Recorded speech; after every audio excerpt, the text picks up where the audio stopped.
ਸਤਿ ਸ਼੍ਰੀ ਅਕਾਲ। ਤੁਸੀਂ ਵੇਖ ਰਹੇ ਹੋ ਟੀਵੀ ਪੰਜਾਬ ਤੇ ਮੈਂ ਹਾਂ ਤੁਹਾਡੇ ਨਾਲ ਇੰਦਰਪ੍ਰੀਤ ਕੌਰ ਸੰਘੇੜਾ। ਖਬਰਾਂ ਦੇ ਇਸ ਬੁਲੇਟਿਨ ਵਿੱਚ ਤੁਹਾਡਾ ਸਵਾਗਤ ਹੈ। ਸਭ ਤੋਂ ਪਹਿਲਾਂ ਨਜ਼ਰ ਮਾਰਦੇ ਹਾਂ ਹੈਡਲਾਈਨਸ ਤੇ। 3 ਸੂਬਿਆਂ ਤੋਂ ਇਮੀਗ੍ਰੇਸ਼ਨ ਦੀ ਵੱਡੀ ਅਪਡੇਟ। ਸੂਬਿਆਂ ਨੇ ਕੱਢੇ ਡਰਾਅ, ਸੱਦੇ ਕੀਤੇ ਜਾਰੀ। ਵੈਨਕੂਵਰ ਵਿੱਚ ਖਾਲਸਾ ਪਰੇਡ ਦੀ ਸ਼ੁਰੂਆਤ, ਦੂਰੋਂ ਪਹੁੰਚੀਆਂ ਸੰਗਤਾਂ। ਟਰੂਡੋ ਨੇ ਗੁਰਦੁਆਰੇ ਵਿੱਚ ਮਨਾਈ ਵਿਸਾਖੀ। ਟਰੂਡੋ ਨੇ ਕੀਤੀ ਸੇਵਾ, ਵੀਡੀਓ ਕੀਤੀ ਸਾਂਝੀ। ਫੈਡਰਲ ਪਬਲਿਕ ਸਰਵੈਂਟਸ ਦਾ ਪ੍ਰਦਰਸ਼ਨ, ਆਪਣੀਆਂ ਮੰਗਾਂ ਦਾ ਕੀਤਾ ਜ਼ਿਕਰ। 3 ਸੂਬਿਆਂ ਤੋਂ ਇਮੀਗ੍ਰੇਸ਼ਨ ਦੇ ਨਾਲ ਜੁੜੀ ਹੋਈ ਵੱਡੀ ਖਬਰ ਸਾਹਮਣੇ ਆਈ, ਜਿੱਥੇ 3 ਸੂਬਿਆਂ ਵੱਲੋਂ ਡਰਾਅ ਕੱਢੇ ਗਏ। ਡਰਾਅ ਤਹਿਤ ਕਈ ਉਮੀਦਵਾਰਾਂ ਦੀ ਕਿਸਮਤ ਜਾਗੀ ਹੈ। ਕੀ ਹੈ ਇਸ ਬਾਰੇ ਡਿਟੇਲ ਤੁਹਾਨੂੰ ਇਸ ਖਬਰ ਵਿੱਚ ਦੱਸਾਂਗੇ। ਕੈਨੇਡਾ ਦੇ 3 ਸੂਬਿਆਂ ਤੋਂ ਇਮੀਗ੍ਰੇਸ਼ਨ ਦੇ ਨਾਲ ਜੁੜੀ ਹੋਈ ਵੱਡੀ ਖਬਰ ਸਾਹਮਣੇ ਆਈ ਹੈ, ਜਿੱਥੇ 3 ਸੂਬਿਆਂ ਵੱਲੋਂ ਡਰਾਅ ਕੱਢੇ ਗਏ ਤੇ ਕਈ ਉਮੀਦਵਾਰਾਂ ਨੂੰ ਇਨਵੀਟੇਸ਼ਨ ਹਾਸਲ ਹੋਏ ਹਨ। ਇਨ੍ਹਾਂ ਪ੍ਰੋਵਿੰਸਸ ਵੱਲੋਂ 8 ਅਪ੍ਰੈਲ ਤੋਂ 14 ਅਪ੍ਰੈਲ ਦੌਰਾਨ ਡਰਾਅ ਦਾ ਐਲਾਨ ਕੀਤਾ ਗਿਆ। ਸਭ ਤੋਂ ਪਹਿਲਾਂ ਗੱਲ ਕਰਦੇ ਹਾਂ ਓਨਟਾਰੀਓ ਸੂਬੇ ਦੀ। ਓਨਟਾਰੀਓ ਸੂਬੇ ਵੱਲੋਂ 295 ਉਮੀਦਵਾਰਾਂ ਨੂੰ ਸੱਦੇ ਜਾਰੀ ਕੀਤੇ ਗਏ, ਜੋ ਕਿ ਇੰਪਲੋਇਰ ਜੌਬ ਆਫਰ ਇਨ ਡਿਮਾਂਡ ਸਕਿੱਲਸ ਸਟਰੀਮ ਅਧੀਨ ਸਨ। ਇਸ ਡਰਾਅ ਦਾ ਐਲਾਨ 11 ਅਪ੍ਰੈਲ ਵਾਲੇ ਦਿਨ ਕੀਤਾ ਗਿਆ ਤੇ ਉਮੀਦਵਾਰਾਂ ਕੋਲ 30 ਅੰਕ ਹੋਣੇ ਜ਼ਰੂਰੀ ਰਹੇ। ਓਨਟਾਰੀਓ ਵੱਲੋਂ ਇਹ ਟਾਰਗੇਟ ਤੈਅ ਕੀਤਾ ਗਿਆ ਹੈ ਕਿ ਸਾਲ 2025 ਤੱਕ PNP ਦੇ ਜ਼ਰੀਏ 18,000 ਨਵੇਂ ਆਉਣ ਵਾਲਿਆਂ ਦਾ ਸਵਾਗਤ ਕੀਤਾ ਜਾਣਾ ਹੈ। ਬ੍ਰਿਟਿਸ਼ ਕੋਲੰਬੀਆ ਸੂਬੇ ਵੱਲੋਂ 11 ਅਪ੍ਰੈਲ ਨੂੰ PNP ਡਰਾਅ ਕੱਢਿਆ ਗਿਆ, ਜਿਸ ਤਹਿਤ ਉਹਨਾਂ ਨੇ 99 ਉਮੀਦਵਾਰਾਂ ਨੂੰ ਸਕਿਲਡ ਵਰਕਰ ਤੇ ਇੰਟਰਨੈਸ਼ਨਲ ਗ੍ਰੈਜੂਏਟ ਸਟਰੀਮ ਅਧੀਨ ਸੱਦੇ ਜਾਰੀ ਕੀਤੇ। ਸਕੋਰਸ 85 ਦੀ ਜ਼ਰੂਰਤ ਰਹੀ। ਦੱਸ ਦਈਏ ਕਿ 11 ਅਪ੍ਰੈਲ ਨੂੰ 2 ਟਾਰਗੇਟਡ ਡਰਾਅ ਕੱਢੇ ਗਏ। ਪਹਿਲੇ ਵਿੱਚ 25 अर्ਲੀ ਚਾਈਲਡਹੁੱਡ ਐਜੂਕੇਟਰਸ ਤੇ ਅਸਿਸਟੈਂਟਸ ਨੂੰ ਸੱਦੇ ਮਿਲੇ ਤੇ ਉਹਨਾਂ ਨੂੰ ਘੱਟੋ-ਘੱਟ 60 ਪੁਆਇੰਟਸ ਦੀ ਜ਼ਰੂਰਤ ਰਹੀ। ਮੈਨੀਟੋਬਾ ਪ੍ਰੋਵਿੰਸ ਵੱਲੋਂ 6 ਅਪ੍ਰੈਲ ਨੂੰ ਡਰਾਅ ਐਲਾਨ ਕੀਤਾ ਗਿਆ, ਜਿਸ ਤਹਿਤ 566 ਉਮੀਦਵਾਰਾਂ ਨੂੰ ਮੈਨੀਟੋਬਾ ਪ੍ਰੋਵਿੰਸ਼ੀਅਲ ਨੋਮੀਨੇਸ਼ਨ ਪ੍ਰੋਗਰਾਮ ਜ਼ਰੀਏ ਇਨਵੀਟੇਸ਼ਨ ਮਿਲੇ। ਇਹਨਾਂ ਵਿੱਚੋਂ 157 ਉਮੀਦਵਾਰ ਐਕਸਪ੍ਰੈਸ ਐਂਟਰੀ ਕੈਂਡੀਡੇਟ ਸਨ। ਪ੍ਰੋਵਿੰਸ ਵੱਲੋਂ ਇਸ ਬਾਰੇ ਹੋਰ ਜਾਣਕਾਰੀ ਸਾਂਝੀ ਕਰਦਿਆਂ ਕਿਹਾ ਕਿ ਦੂਸਰੇ ਸਕਿਲਡ ਵਰਕਰ ਡਰਾਅ ਤਹਿਤ 226 ਉਮੀਦਵਾਰਾਂ ਨੂੰ ਇਨਵੀਟੇਸ਼ਨ ਹਾਸਲ ਹੋਏ ਤੇ 670 ਅੰਕਾਂ ਦੀ ਜ਼ਰੂਰਤ ਰਹੀ। ਵੈਨਕੂਵਰ ਵਿੱਚ ਖਾਲਸਾ ਪਰੇਡ ਕੱਢੀ ਗਈ, ਜਿੱਥੇ ਦੂਰੋਂ ਸੰਗਤਾਂ ਹੁਮ-ਹੁਮਾ ਕੇ ਪਹੁੰਚੀਆਂ ਨੇ। ਸੰਗਤਾਂ ਵੱਲੋਂ ਇਸ ਖਾਲਸਾ ਪਰੇਡ ਦੇ ਵਿੱਚ 3 ਸਾਲ ਬਾਅਦ ਸ਼ਿਰਕਤ ਕੀਤੀ ਗਈ, ਕਿਉਂਕਿ 3 ਸਾਲ ਤੱਕ ਇਸ ਨੂੰ ਕਰੋਨਾ ਪੈਂਡੇਮਿਕ ਦੇ ਚੱਲਦਿਆਂ ਰੱਦ ਕੀਤਾ ਜਾ ਰਿਹਾ ਸੀ। ਖਾਲਸਾ ਅਕਾਲ ਪੁਰਖ ਕੀ ਫੌਜ ਪ੍ਰਗਟਿਓ।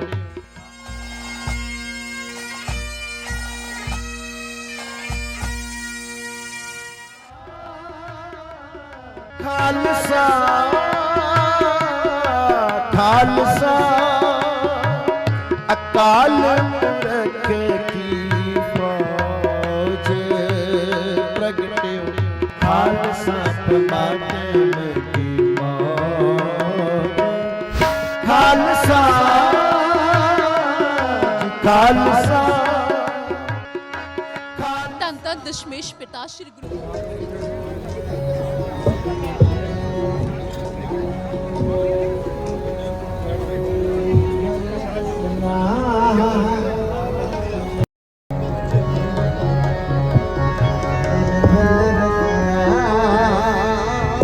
ਅੰਮ੍ਰਿਤ ਪੀਓ ਸਦਾ ਸੁਹੇਲਾ। ਪ੍ਰਧਾਨ ਮੰਤਰੀ ਜਸਟਿਨ ਟਰੂਡੋ ਵਿਸਾਖੀ ਮੌਕੇ ਗੁਰਦੁਆਰੇ ਪਹੁੰਚੇ ਨੇ। ਗੁਰੂ ਘਰ ਦੇ ਵਿੱਚ ਉਹਨਾਂ ਵੱਲੋਂ ਵਿਸਾਖੀ ਮਨਾਈ ਗਈ। ਵਿਸਾਖੀ ਦੇ ਦਿਹਾੜੇ ਤੇ ਖਾਲਸਾ ਸਾਜਨਾ ਦਿਵਸ ਦੇ ਮੌਕੇ ਤੇ ਉਹਨਾਂ ਵੱਲੋਂ ਸੋਸ਼ਲ ਮੀਡੀਆ ਰਾਹੀਂ ਸੁਨੇਹਾ ਵੀ ਜਾਰੀ ਕੀਤਾ ਗਿਆ। ਇਸ ਤੋਂ ਇਲਾਵਾ ਹਰਜੀਤ ਸੱਜਣ ਵੀ ਖਾਲਸਾ ਸਾਜਨਾ ਦਿਵਸ ਦੀ ਮਹੱਤਤਾ ਦਾ ਜ਼ਿਕਰ ਕਰਦੇ ਹੋਏ ਦਿਖਾਈ ਦਿੱਤੇ। ਪ੍ਰਧਾਨ ਮੰਤਰੀ ਜਸਟਿਨ ਟਰੂਡੋ ਨੇ ਵਿਸਾਖੀ ਦਾ ਤਿਉਹਾਰ ਸਿੱਖਾਂ ਨਾਲ ਗੁਰਦੁਆਰੇ ਵਿੱਚ ਮਨਾਇਆ। ਸਿੱਖ ਕਮਿਊਨਿਟੀ ਦੇ ਨਾਲ ਮੁਲਾਕਾਤ ਕਰਦੇ ਹੋਏ ਟਰੂਡੋ ਦਿਖਾਈ ਦਿੱਤੇ। ਦੱਸੀਏ ਕਿ ਪ੍ਰਧਾਨ ਮੰਤਰੀ ਖਾਲਸਾ ਦੀਵਾਨ ਸੁਸਾਇਟੀ ਵੈਨਕੂਵਰ ਦੇ ਵਿੱਚ ਪਹੁੰਚੇ ਤੇ ਜਿੱਥੇ ਲੰਗਰ ਤਿਆਰ ਕੀਤਾ ਜਾ ਰਿਹਾ ਸੀ, ਉੱਥੇ ਪ੍ਰਧਾਨ ਮੰਤਰੀ ਸੇਵਾ ਵੀ ਕਰ ਰਹੇ ਸਨ। ਪ੍ਰਧਾਨ ਮੰਤਰੀ ਟਰੂਡੋ ਨੇ ਇਸ ਦੀ ਵੀਡੀਓ ਖੁਦ ਦੇ ਸੋਸ਼ਲ ਮੀਡੀਆ ਪਲੇਟਫਾਰਮ ਦੇ ਉੱਪਰ ਸਾਂਝੀ ਕੀਤੀ। ਇਸ ਤੋਂ ਪਹਿਲਾਂ ਉਹਨਾਂ ਨੇ ਵਿਸਾਖੀ ਅਤੇ ਖਾਲਸਾ ਸਾਜਨਾ ਦਿਵਸ ਦੀ ਤਮਾਮ ਪੰਜਾਬੀਆਂ ਨੂੰ ਤੇ ਸਿੱਖਾਂ ਨੂੰ ਵਧਾਈ ਦਿੱਤੀ ਸੀ, ਜਿਸ ਦਾ ਸੁਨੇਹਾ ਵੀ ਉਹਨਾਂ ਨੇ ਸੋਸ਼ਲ ਮੀਡੀਆ ਰਾਹੀਂ ਜਾਰੀ ਕੀਤਾ। ਮੰਤਰੀ ਹਰਜੀਤ ਸੱਜਣ ਵੱਲੋਂ ਵੀ ਵਿਸਾਖੀ ਅਤੇ ਖਾਲਸਾ ਸਾਜਨਾ ਦਿਵਸ ਦੇ ਮੌਕੇ ਦੇ ਉੱਪਰ ਸੋਸ਼ਲ ਮੀਡੀਆ ਰਾਹੀਂ ਸੁਨੇਹਾ ਜਾਰੀ ਕੀਤਾ ਤੇ ਨਾਲ ਹੀ ਉਹਨਾਂ ਨੇ ਇਸ ਦੀ ਮਹੱਤਤਾ ਬਾਰੇ ਵੀ ਦੱਸਿਆ। ਹਰਜੀਤ ਸੱਜਣ ਵੀ ਵੈਨਕੂਵਰ ਦੇ ਗੁਰੂ ਘਰ ਵਿੱਚ ਪਹੁੰਚੇ ਹੋਏ ਸਨ, ਜਿੱਥੇ ਉਹਨਾਂ ਨੇ ਆਪਣੇ ਵਿਚਾਰ ਸਾਂਝੇ ਕੀਤੇ। ਵਾਹਿਗੁਰੂ ਜੀ ਕਾ ਖਾਲਸਾ, ਵਾਹਿਗੁਰੂ ਜੀ ਕੀ ਫਤਿਹ। ਸਾਰਿਆਂ ਨੂੰ ਵਿਸਾਖੀ ਦੀਆਂ ਲੱਖ ਲੱਖ ਵਧਾਈ। Happy Vaisakhi to everyone. This is the most important day for the Sikh community all across the world, the creation of the Khalsa. And it's also a reminder what Guru Nanak Dev Ji gave us, the message of Ek Onkar, equality for everyone. A very important message. And also a message of seva, service to humanity. That's something that I will also be focusing on. Vaiguru Ji ka Khalsa, Vaiguru Ji ki Fateh. Federal public servants ਵੱਲੋਂ ਪ੍ਰਦਰਸ਼ਨ ਕੀਤਾ ਜਾ ਰਿਹਾ। ਉਹਨਾਂ ਦੀਆਂ ਕਾਫੀ ਮੰਗਾਂ ਨੇ। ਤਨਖਾਹ ਵਿੱਚ ਵਾਧੇ ਤੋਂ ਇਲਾਵਾ ਹੋਰ ਵੀ ਕਈ ਮੰਗਾਂ ਦਾ ਜ਼ਿਕਰ ਉਹਨਾਂ ਵੱਲੋਂ ਕੀਤਾ ਗਿਆ। ਐਸੋਸੀਏਸ਼ਨ ਵੱਲੋਂ ਇਸ ਬਾਰੇ ਸਾਰੀ ਜਾਣਕਾਰੀ ਸਾਂਝੀ ਕੀਤੀ ਗਈ ਹੈ, ਜਿੱਥੇ ਉਹਨਾਂ ਨੇ ਦੱਸਿਆ ਕਿ ਤਨਖਾਹ ਵਿੱਚ ਵਾਧੇ ਤੋਂ ਇਲਾਵਾ ਉਹਨਾਂ ਦੀਆਂ ਕਿਹੜੀਆਂ ਮੰਗਾਂ ਹਨ। ਫੈਡਰਲ ਪਬਲਿਕ ਸਰਵੈਂਟਸ ਵੱਲੋਂ ਆਪਣੀਆਂ ਮੰਗਾਂ ਵਾਸਤੇ ਪ੍ਰੋਟੈਸਟ ਕੀਤਾ ਜਾ ਰਿਹਾ ਹੈ। ਤਨਖਾਹਾਂ ਵਧਾਉਣ ਤੋਂ ਇਲਾਵਾ ਉਹਨਾਂ ਦੀਆਂ ਹੋਰ ਵੀ ਕਈ ਮੰਗਾਂ ਹਨ। ਜੀ ਹਾਂ, ਕੈਨੇਡਾ ਭਰ ਤੋਂ 1,24,000 ਫੈਡਰਲ ਪਬਲਿਕ ਸਰਵੈਂਟਸ ਦੀ ਨੁਮਾਇੰਦਗੀ ਕਰਦੀ ਯੂਨੀਅਨ ਦਾ ਕਹਿਣਾ ਹੈ ਕਿ ਤਨਖਾਹ ਵਧਾਉਣ ਉਹਨਾਂ ਦੀ ਮੰਗ ਦੀ ਸੂਚੀ ਵਿੱਚ ਸਭ ਤੋਂ ਉੱਪਰ ਹੈ। ਪਰ ਹੜਤਾਲ ਦੀ ਤਿਆਰੀ ਕਰ ਚੁੱਕੀ ਯੂਨੀਅਨ ਦੀ ਕੈਨੇਡਾ ਸਰਕਾਰ ਨਾਲ ਗੱਲਬਾਤ ਦੌਰਾਨ ਮੁਲਾਜ਼ਮਾਂ ਦੇ ਘਰੋਂ ਕੰਮ ਕਰ ਸਕਣ ਵਰਗੇ ਕਈ ਮੁੱਦੇ ਵਿਚਾਰੇ ਜਾਣਗੇ। ਪ੍ਰਭਾਵਿਤ ਟ੍ਰੈਜਰੀ ਬੋਰਡ ਵਰਕਰਾਂ ਦੀ ਨੁਮਾਇੰਦਗੀ ਕਰਨ ਵਾਲੀ union public service alliance of Canada June 2021 ਤੋਂ ਫੈਡਰਲ ਸਰਕਾਰ ਨਾਲ ਸਮਝੌਤੇ ਤੇ ਗੱਲਬਾਤ ਕਰ ਰਹੀ ਹੈ। ਮਈ 2022 ਵਿੱਚ ਇਹ ਗੱਲਬਾਤ ਅਸਫਲ ਰਹੀ ਅਤੇ ਯੂਨੀਅਨ ਮੁਤਾਬਕ ਚੀਜ਼ਾਂ ਨੂੰ ਮੁੜ ਲੀਹ ਤੇ ਲਿਆਉਣ ਵਾਸਤੇ ਲੇਬਰ ਬੋਰਡ ਨੇ ਨਾਨ ਬਾਈਂਡਿੰਗ ਸਿਫਾਰਿਸ਼ਾਂ ਕੀਤੀਆਂ ਨੇ। ਇਸ ਤੋਂ ਬਾਅਦ ਇਸ ਮਹੀਨੇ ਦੀ ਸ਼ੁਰੂ ਵਿੱਚ ਯੂਨੀਅਨ ਅਤੇ ਸਰਕਾਰ ਦਰਮਿਆਨ ਦੁਬਾਰਾ ਗੱਲਬਾਤ ਸ਼ੁਰੂ ਹੋਈ। PSAC ਦੇ ਨੈਸ਼ਨਲ ਪ੍ਰੈਜ਼ੀਡੈਂਟ ਦਾ ਕਹਿਣਾ ਹੈ ਕਿ ਮਹਿੰਗਾਈ ਦੇ ਇਸ ਦੌਰ ਵਿੱਚ ਵੇਜ ਵਾਧਾ ਉਹਨਾਂ ਦੀ ਮੁੱਖ ਮੰਗ ਹੈ। ਯੂਨੀਅਨ ਵੱਲੋਂ ਜਨਤਕ ਕੀਤੇ ਗਏ ਪਿਛਲੇ ਪ੍ਰਸਤਾਵ ਵਿੱਚ 2021, 2022 ਤੇ 2023 ਵਾਸਤੇ 4.5% ਵੇਜ ਵਾਧੇ ਦਾ ਸੁਝਾਅ ਸੀ, ਜਦਕਿ ਟ੍ਰੈਜਰੀ ਬੋਰਡ ਨੇ 4 ਸਾਲਾਂ ਦੌਰਾਨ 2.06% ਵੇਜ ਵਾਧੇ ਦੀ ਪੇਸ਼ਕਸ਼ ਕੀਤੀ। ਪਿਛਲੇ 2 ਸਾਲਾਂ ਦੀ ਗੱਲਬਾਤ ਦੌਰਾਨ ਵਰਕਰਾਂ ਨੇ ਕੁਝ ਹੋਰ ਮੁੱਦੇ ਵੀ ਚੁੱਕੇ। ਯੂਨੀਅਨ ਨੇ ਇਸ ਬਾਰੇ ਟਿੱਪਣੀ ਕਰਨ ਤੋਂ ਇਨਕਾਰ ਕਰ ਦਿੱਤਾ ਕਿ ਕਿਹੜੇ ਪ੍ਰਸਤਾਵ ਸਭ ਤੋਂ ਅਹਿਮ ਮੁੱਦੇ ਹਨ। ਯੂਨੀਅਨ ਨੇ ਕਿਹਾ ਕਿ ਗੱਲਬਾਤ ਦੌਰਾਨ ਮੰਗਾਂ ਵਿੱਚ ਵਿਕਾਸ ਅਤੇ ਸ਼ਾਂਤੀ ਹੁੰਦੀ ਰਹਿੰਦੀ ਹੈ ਤੇ ਇਹ ਇਸ ਤਰ੍ਹਾਂ ਜਾਰੀ ਰਹੇਗਾ। ਦੱਸ ਦਈਏ ਕਿ ਮੂਲ ਨਿਵਾਸੀ ਸੱਭਿਆਚਾਰ ਨੂੰ ਮਾਨਤਾ ਦੇਣ ਵਾਸਤੇ 2 ਪ੍ਰਸਤਾਵ ਹਨ। ਇੱਕ ਵਿੱਚ ਕੰਮ ਤੇ ਮੂਲ ਨਿਵਾਸੀ ਭਾਸ਼ਾ ਬੋਲਣ ਵਾਲੇ ਮੁਲਾਜ਼ਮ ਨੂੰ ਸਾਲਾਨਾ $1,500 ਦੀ ਬੋਨਸ ਦੀ ਗੱਲ ਕੀਤੀ ਗਈ ਹੈ, ਜੋ ਕਿ ਫ੍ਰੈਂਚ ਅਤੇ ਅੰਗਰੇਜ਼ੀ ਬੋਲਣ ਵਾਲੇ ਫੈਡਰਲ ਵਰਕਰ ਦੇ $800 ਦੇ ਸਾਲਾਨਾ ਬੋਨਸ ਨਾਲੋਂ ਕਰੀਬ ਦੁੱਗਣੀ ਰਕਮ ਹੈ। ਦੂਸਰਾ ਪ੍ਰਸਤਾਵ ਮੂਲ ਨਿਵਾਸੀ ਵਰਕਰਾਂ ਜਿਨ੍ਹਾਂ ਨੇ ਲਗਾਤਾਰ 3 ਮਹੀਨੇ ਪਬਲਿਕ ਸਰਵਿਸ ਵਿੱਚ ਕੰਮ ਕਰ ਲਿਆ ਹੋਵੇ, ਉਹਨਾਂ ਨੂੰ 5 ਦਿਨਾਂ ਤੱਕ ਦੀ ਪੇਡ ਛੁੱਟੀ ਦਿੱਤੀ ਜਾਵੇ, ਇਸ ਦਾ ਵੀ ਜ਼ਿਕਰ ਕੀਤਾ ਗਿਆ।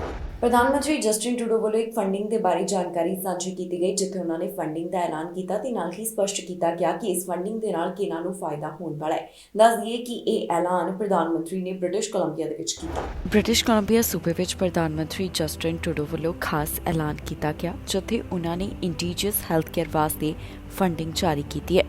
ਇਸ ਮੌਕੇ ਤੇ ਪ੍ਰਧਾਨ ਮੰਤਰੀ ਜਸਟਿਨ ਟਰੂਡੋ ਨੇ ਕੀ ਕਿਹਾ, ਆਓ ਤੁਹਾਨੂੰ ਸੁਣਾਉਂਦੇ ਹਾਂ। This community and this province, but momentous moments for this country that are shaped and led by the communities themselves was really important. I think Patty did an extraordinary job of sharing how much this matters. And Patty, I do want to thank you for all the dedication and energy that you bring. When we first met before politics, I recognized in you the incredible devotion to building better communities. Your work in Thunder Bay in extremely difficult social circumstances and conditions for so many of the residents is something that you have brought to a larger scale without losing your personal compassion and connection with people that leaves not just this government but this country so much better for your work and service. Thank you, my dear friend. Earlier today, in that ceremony, alongside elders, young people, and other First Nations communities from across BC, we heard from witnesses who talked about how they've seen this agreement work in their communities and what improvements they know we still have to move forward on. A decade ago, the Government of Canada transferred control over federally funded First Nations health programs and services in British Columbia to a province-wide First Nations-led organization, the First Nations Health Authority. This has transformed how healthcare is delivered to First Nations in BC. It's about self-determination. It's about ensuring decisions that impact the health of First Nations will be made by First Nations. ਵਿੱਤ ਮੰਤਰੀ ਵੱਲੋਂ ਖਾਸ ਜਾਣਕਾਰੀ ਸਾਂਝੀ ਕੀਤੀ ਗਈ। ਪੱਤਰਕਾਰਾਂ ਦੇ ਸਵਾਲ ਦਾ ਜਵਾਬ ਦਿੰਦੇ ਹੋਏ ਉਹ ਦਿਖਾਈ ਦਿੱਤੇ। ਬੈਠਕ ਦੇ ਬਾਰੇ ਵੀ ਉਹਨਾਂ ਵੱਲੋਂ ਜ਼ਿਕਰ ਕੀਤਾ ਗਿਆ। ਕੀ ਕਹਿਣਾ ਹੈ ਮੰਤਰੀ ਦਾ, ਆਓ ਤੁਹਾਨੂੰ ਸੁਣਾਉਂਦੇ ਹਾਂ। ਵਿੱਤ ਮੰਤਰੀ ਫ੍ਰੀਲੈਂਡ ਵਾਸ਼ਿੰਗਟਨ DC ਵਿੱਚ ਪਹੁੰਚੇ, ਜਿੱਥੇ ਉਹਨਾਂ ਵੱਲੋਂ ਖਾਸ ਜਾਣਕਾਰੀ ਸਾਂਝੀ ਕੀਤੀ ਗਈ। ਉਹਨਾਂ ਨੇ ਇੰਟਰਨੈਸ਼ਨਲ ਮੋਨੀਟਰੀ ਫੰਡ ਅਤੇ ਵਰਲਡ ਬੈਂਕ ਗਰੁੱਪ ਦੇ ਬਾਰੇ ਬੈਠਕ ਸੰਬੰਧੀ ਗੱਲਬਾਤ ਸਾਂਝੀ ਕੀਤੀ ਹੈ ਤੇ ਨਾਲ ਹੀ ਉਹਨਾਂ ਵੱਲੋਂ ਹੋਰ ਕਿਹੜੀਆਂ ਗੱਲਾਂ ਦਾ ਜ਼ਿਕਰ ਕੀਤਾ ਗਿਆ, ਆਓ ਤੁਹਾਨੂੰ ਸੁਣਾਉਂਦੇ ਹਾਂ। How Canada can support the countries of the Caribbean in enhancing their resilience to climate change, in attracting private capital to help create good jobs, and in building a more prosperous future for people throughout the Caribbean. I also chaired a meeting of the 5 finance ministers. That's a group that includes Canada, Australia, New Zealand, the United Kingdom, and the United States. At our meeting, we discussed how we can work together to secure our economies from the risk of economic coercion by authoritarian regimes, including by working together to de-risk our supply chains and to friendshore our economies. I'd also like to thank the IMF, and particularly the managing director of the IMF, Kristalina Georgieva, for last month's launch of a new $15.6 billion extended fund facility financing program for Ukraine. Historic and really important. Canada was a strong and early advocate of this program, and it's an important step in united international efforts to provide critical financial support to Ukraine. And just before I conclude, I'd like to remind Canadians that the first quarterly climate action incentive payments of 2023 are being delivered starting today. For a family of 4, this year, climate action incentive payments will mean $976 in Ontario, $1,056 in Manitoba, $1,360 in Saskatchewan, and $1,544 in Alberta. For people in Alberta, Saskatchewan, Manitoba, and Ontario, the first payments of the year will be in the mail or deposited directly into your bank account starting today. America ਵਿੱਚ ਤੇਲ ਦੀਆਂ ਕੀਮਤਾਂ ਲਗਾਤਾਰ ਵਧ ਰਹੀਆਂ ਨੇ। Gas ਦੀਆਂ ਕੀਮਤਾਂ ਵਿੱਚ ਹੋ ਰਹੇ ਵਾਧੇ ਨੂੰ ਲੈ ਕੇ ਕਈ ਤਰ੍ਹਾਂ ਦੇ ਸਵਾਲ ਖੜੇ ਕੀਤੇ ਜਾ ਰਹੇ ਨੇ। ਇਹ ਮੁੱਦਾ ਰੌ ਖੰਨਾ ਵੱਲੋਂ ਚੁੱਕਿਆ ਗਿਆ। ਗੈਸ ਦੀਆਂ ਵਧੀਆਂ ਕੀਮਤਾਂ ਚਰਚਾ ਦਾ ਵਿਸ਼ਾ ਬਣੀਆਂ ਹੋਈਆਂ ਨੇ ਤੇ ਹੁਣ ਇਹਨਾਂ ਵਧ ਰਹੀਆਂ ਕੀਮਤਾਂ ਦੇ ਸੰਬੰਧ ਵਿੱਚ ਰੌ ਖੰਨਾ ਨੇ ਸਵਾਲ ਪੁੱਛੇ ਹਨ। ਉਹਨਾਂ ਨੇ ਗੈਸ ਪ੍ਰਾਈਸਿਸ ਬਾਰੇ ਟਾਊਨ ਹਾਲ ਦੇ ਵਿੱਚ ਆਪਣਾ ਪੱਖ ਰੱਖਿਆ। ਕੀ ਕਹਿਣਾ ਹੈ ਰੌ ਖੰਨਾ ਦਾ, ਆਓ ਤੁਹਾਨੂੰ ਸੁਣਾਉਂਦੇ ਹਾਂ। Yeah, hi. Thanks for this session. With respect to oil, like we have an overall policy that we try to be environmentally friendly and be conscious and reduce the use of oil. But at the same time, when the prices are high and the other countries outside the US are using that against us as a weapon, then we need to be smart sometimes and sometimes produce more to reduce the price and get them also down. So sometimes it's okay to be tactically smart, but strategically still okay. What are your thoughts on that? Because we don't see those smart tactics with respect to how to counter the oil prices. I propose that we ban the export of our refined oil until the prices fall. It's not a matter of production. Our production, if you look at it under present value, is at record levels. It's at record levels. It's higher than it was under the Trump administration. And when you look at the data, it's the myth that the president has cut production. And the issue is that one, we're exporting something, so why are we exporting it and allowing these big oil companies to make record profit? And two, why are they making record profits? We need to have a windfall profits tax of those profits and put that money back in the hands of consumers. I mean, they're profiting off the war in Ukraine, and they shouldn't be allowed to do that. So those would be my solutions arbitrate gas prices. America ਦੇ ਸਾਬਕਾ ਰਾਸ਼ਟਰਪਤੀ ਦੀਆਂ ਮੁਸ਼ਕਲਾਂ ਦੇ ਵਿੱਚ ਵਾਧਾ ਹੁੰਦਾ ਹੋਇਆ ਦਿਖਾਈ ਦੇ ਰਿਹਾ। ਉਹਨਾਂ ਕੋਲ ਲੰਬੀ ਪੁੱਛਗਿੱਛ ਕੀਤੀ ਗਈ ਹੈ। ਇੱਕ ਮੁੱਦੇ ਦੇ ਸੰਬੰਧ ਦੇ ਵਿੱਚ ਜੋ ਮੁਕੱਦਮਾ ਉਹਨਾਂ ਖਿਲਾਫ ਦਰਜ ਕੀਤਾ ਗਿਆ, 7 ਘੰਟੇ ਤੱਕ ਸਾਬਕਾ ਰਾਸ਼ਟਰਪਤੀ ਕੋਲੋਂ ਸਵਾਲ ਜਵਾਬ ਕੀਤੇ ਗਏ। ਸਾਬਕਾ ਰਾਸ਼ਟਰਪਤੀ ਡੋਨਲਡ ਟਰੰਪ ਦੀਆਂ ਮੁਸ਼ਕਿਲਾਂ ਵਧਦੀਆਂ ਹੀ ਜਾ ਰਹੀਆਂ ਨੇ। ਟਰੰਪ ਤੋਂ ਕਾਰੋਬਾਰੀ ਗਤੀਵਿਧੀਆਂ ਨੂੰ ਲੈ ਕੇ ਦਰਜ ਮੁਕੱਦਮੇ ਸੰਬੰਧੀ 7 ਘੰਟੇ ਤੱਕ ਸਵਾਲ ਜਵਾਬ ਕੀਤੇ ਗਏ। ਦਰਅਸਲ ਨਿਊਯਾਰਕ ਦੇ ਅਟਾਰਨੀ ਜਨਰਲ ਦਫ਼ਤਰ ਨੇ ਟਰੰਪ ਦੀ ਕੰਪਨੀ ਦੀਆਂ ਕਾਰੋਬਾਰੀ ਗਤੀਵਿਧੀਆਂ ਤੇ ਚੱਲ ਰਹੇ ਮੁਕੱਦਮੇ ਸੰਬੰਧੀ ਉਹਨਾਂ ਤੋਂ 7 ਘੰਟੇ ਪੁੱਛਗਿੱਛ ਕੀਤੀ। ਇਹ ਦੂਜੀ ਵਾਰ ਹੈ ਜਦੋਂ ਟਰੰਪ ਨੇ ਕਾਰੋਬਾਰੀ ਐਕਟੀਵਿਟੀਜ਼ ਨੂੰ ਲੈ ਕੇ ਦਰਜ ਮੁਕੱਦਮੇ ਸੰਬੰਧੀ ਗਵਾਹੀ ਦਿੱਤੀ। ਰਿਪਬਲਿਕਨ ਨੇਤਾ ਨੇ ਅਟਾਰਨੀ ਜਨਰਲ ਵਕੀਲਾਂ ਦੇ ਨਾਲ ਮੁਲਾਕਾਤ ਕੀਤੀ। ਦੱਸ ਦਈਏ ਕਿ ਪਿਛਲੇ ਸਾਲ ਸਾਬਕਾ ਰਾਸ਼ਟਰਪਤੀ ਖਿਲਾਫ ਮੁਕੱਦਮਾ ਦਰਜ ਕੀਤਾ ਗਿਆ। ਅਟਾਰਨੀ ਜਨਰਲ ਦੇ ਮੁਕੱਦਮੇ ਵਿੱਚ ਦਾਅਵਾ ਕੀਤਾ ਗਿਆ ਕਿ ਟਰੰਪ ਅਤੇ ਉਹਨਾਂ ਦੇ ਪਰਿਵਾਰ ਨੇ ਬੈਂਕਾਂ ਨੂੰ ਉਹਨਾਂ ਦੀ ਜਾਇਦਾਦ ਅਤੇ ਹੋਟਲਾਂ ਤੇ ਗੋਲਫ ਕੋਰਸਾਂ ਵਰਗੇ ਜਾਇਦਾਦਾਂ ਦੇ ਮੁੱਲ ਬਾਰੇ ਗਲਤ ਜਾਣਕਾਰੀ ਦੇ ਕੇ ਗੁੰਮਰਾਹ ਕੀਤਾ। ਇਹ ਮੁਕੱਦਮਾ ਮੈਨਹੈਟਨ ਦੇ ਜ਼ਿਲ੍ਹਾ ਅਟਾਰਨੀ ਦੁਆਰਾ ਟਰੰਪ ਵਿਰੁੱਧ ਦਰਜ ਅਪਰਾਧਿਕ ਦੋਸ਼ਾਂ ਤੋਂ ਵੱਖਰਾ ਹੈ। ਇਹ ਮੁਕੱਦਮਾ ਮੈਨਹੈਟਨ ਦੇ ਜ਼ਿਲ੍ਹਾ ਅਟਾਰਨੀ ਦੁਆਰਾ ਟਰੰਪ ਵਿਰੁੱਧ ਦਰਜ ਅਪਰਾਧਿਕ ਦੋਸ਼ਾਂ ਨਾਲੋਂ ਵੱਖਰਾ ਹੈ। ਸਾਬਕਾ ਰਾਸ਼ਟਰਪਤੀ ਡੋਨਲਡ ਟਰੰਪ ਨੇ ਰਿਐਕਟ ਕੀਤਾ ਤੇ ਉਹ ਇੱਕ ਮੁੱਦੇ ਦੇ ਉੱਪਰ ਗੱਲ ਕਰਦੇ ਹੋਏ ਦਿਖਾਈ ਦਿੱਤੇ। ਆਖਿਰਕਾਰ ਕੀ ਸੀ ਮੁੱਦਾ ਤੇ ਕੀ ਕਹਿਣਾ ਹੈ ਸਾਬਕਾ ਰਾਸ਼ਟਰਪਤੀ ਦਾ, ਤੁਹਾਨੂੰ ਦੱਸਾਂਗੇ ਇਸ ਖਬਰ ਵਿੱਚ। ਡੈਨੀਅਲ ਪੈਰੀ ਦੇ ਬਾਰੇ ਸਾਬਕਾ ਰਾਸ਼ਟਰਪਤੀ ਟਰੰਪ ਰਿਐਕਟ ਕਰਦੇ ਹੋਏ ਦਿਖਾਈ ਦਿੱਤੇ ਹਨ। ਉਹਨਾਂ ਵੱਲੋਂ ਗਨ ਓਨਰਸ ਦਾ ਵੀ ਜ਼ਿਕਰ ਕੀਤਾ ਗਿਆ।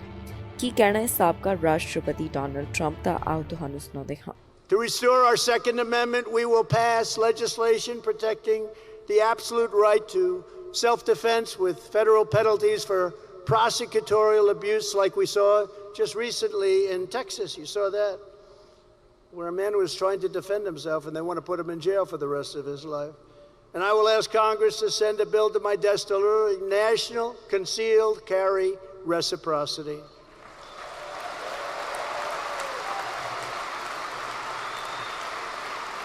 You want protection. Just like your driver's license or your marriage license, your Second Amendment must apply across state lines. It will. We'll get it done pretty quickly, too. The Biden gun control agenda is part and parcel of the left-wing crusade to weaponize government against law-abiding citizens while letting criminals roam free. They're all over the place. I've never seen anything like it. You're afraid to walk through one of these Democrat cities. You go out for a loaf of bread, you end up getting shot. National action network ਦੇ ਬਾਰੇ vice president ਕਮਲਾ Harris ਵੱਲੋਂ ਗੱਲ ਕੀਤੀ ਗਈ। ਉਹ ਇਸ ਬਾਰੇ ਆਪਣੇ ਵਿਚਾਰ ਸਾਂਝੇ ਕਰਦੇ ਹੋਏ ਦਿਖਾਈ ਦਿੱਤੇ, ਜਿਸ ਦੀ ਵੀਡੀਓ ਉਹਨਾਂ ਨੇ ਖੁਦ ਦੇ ਸੋਸ਼ਲ ਮੀਡੀਆ ਉੱਪਰ ਸਾਂਝੀ ਕੀਤੀ। ਵਾਈਸ ਪ੍ਰੈਜ਼ੀਡੈਂਟ ਕਮਲਾ ਹੈਰਿਸ ਵੱਲੋਂ ਖਾਸ ਜਾਣਕਾਰੀ ਸਾਂਝੀ ਕੀਤੀ ਗਈ ਜੋ ਕਿ ਨੈਸ਼ਨਲ ਐਕਸ਼ਨ ਨੈਟਵਰਕ ਦੇ ਨਾਲ ਜੁੜੀ ਹੋਈ ਸੀ।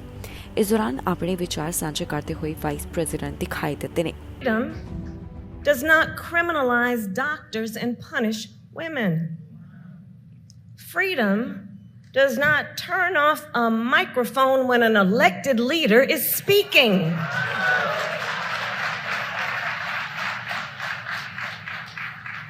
And you see, as Dr. King made clear, freedom includes the ability of all people to fully exercise their rights. Rights that generations of Americans bled and died for. Rights that the people in this very room continue to march and fight for. That is our nation's freedom blueprint. And that is what we stand for. And I do believe that when you know what you stand for, you know what to fight for.